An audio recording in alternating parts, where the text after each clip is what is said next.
Assalamualaikum warahmatullahi wabarakatuh.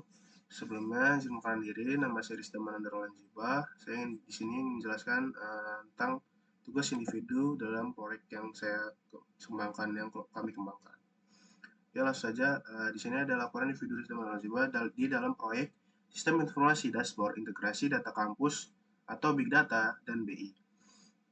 Nah, yang pertama-tama itu job saya itu membuat Gantt chart atau alur dalam proyek kami.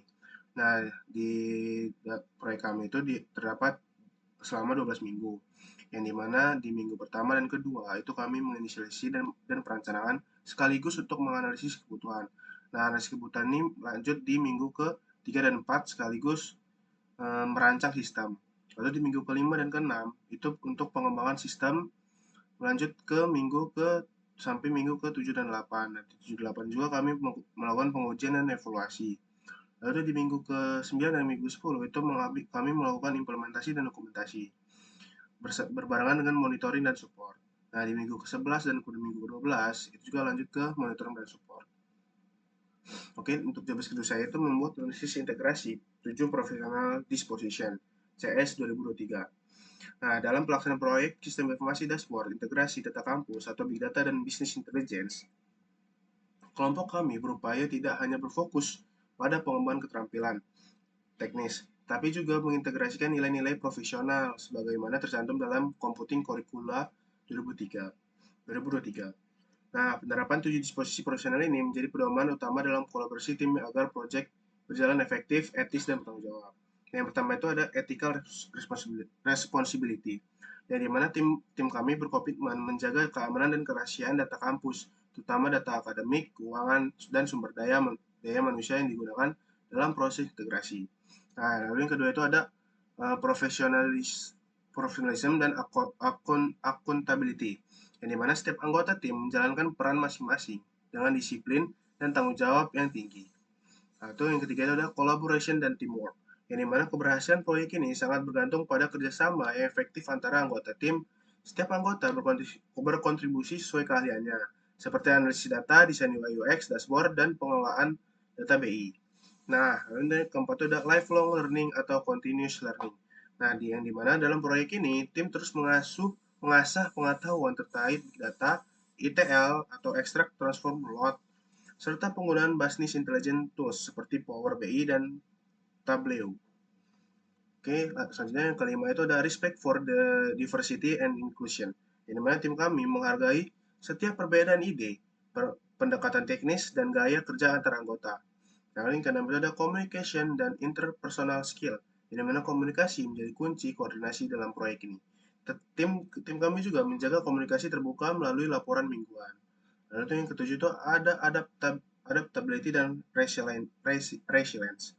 Di mana selama proses pengembangan, tim kami menghadapi beberapa perubahan seperti penyesuaian sumber data, kebutuhan dashboard baru, dan kendala teknis dalam kondisi database dan dalam koneksi database. Nah, di job deskripsi saya itu, saya membuat analisis kebutuhan, yang dimana saya mendapat ada dua analisis kebutuhan. Yang pertama itu ada fungsional, yang dimana itu fungsional itu ada autentifikasi pengguna. Nah, sistem ini menjadikan fitur login bagi pengguna, admin, dosen, mahasiswa, pimpinan fakultas, dan rektorat. Nah, itu integrasi data multisumber, di mana sistem data menghubungkan dan menarik data dari berbagai sumber seperti sistem akademik, keuangan, penelitian, dan kepegawaian. Itu yang ketiga itu ada visualisasi data dalam dashboard, di mana pengguna dapat melihat grafik, diagram, dan laporan interaktif mengenai data kampus. Misalnya itu jumlah mahasiswa, kinerja dosen, anggaran, penelitian, dan lain-lainnya. Nah, itu yang selanjutnya itu ada filter dan pencarian data, di mana di dalam proyek kami itu terdapat pengguna dapat memfilter data berdasarkan periode, di mana periode, fakultas, dan kategori tertentu. Atau terdapat fitur analisis dan prediksi, yang mana sistem menyediakan kemampuan analisis berbasis business intelligence seperti tren, perbandingan, dan proyeksi data. Selanjutnya adalah laporan otomatis. Sistem dapat menghasilkan laporan dalam format PDF atau Excel secara otomatis berdasarkan data terkini.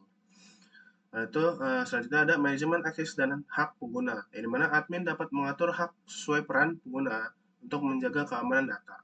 Itu berikutnya ada form feedback pengguna, di mana sistem menyediakan form untuk menerima masukan dan saran pengguna agar sistem dapat dikembangkan lebih baik. Nah, itu ada kebutuhan yang non-fungsional, yang dimana itu kinerja sistem harus menampilkan data dashboard dalam waktu kurang dari 5 detik meskipun memproses data dalam jumlah besar. Nah, itu yang kedua itu ada keamanan atau security-nya.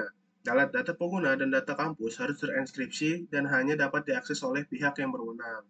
Itu ada reliabilitas.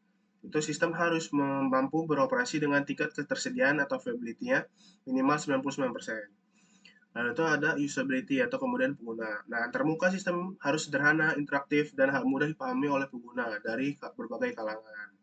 Lalu itu ada scalability, yang dimana sistem harus mampu menangani peningkatan jumlah data dan pengguna tanpa penurunan performa. Lalu ada kompabilitas, yang dimana sistem dapat diakses melalui berbagai perangkat seperti komputer, tablet, dan smartphone. Dan yang terakhir adalah maintainability atau pemeliharaan. Nah, struktur kode dan basis data harus mudah diperbarui atau dimodifikasi jika ada kebutuhan baru. Oke, di situ saja presentasi dari individu saya. Itu saya berperan di sini sebagai analisis. Oke, saya akhiri. Wassalamualaikum warahmatullahi wabarakatuh.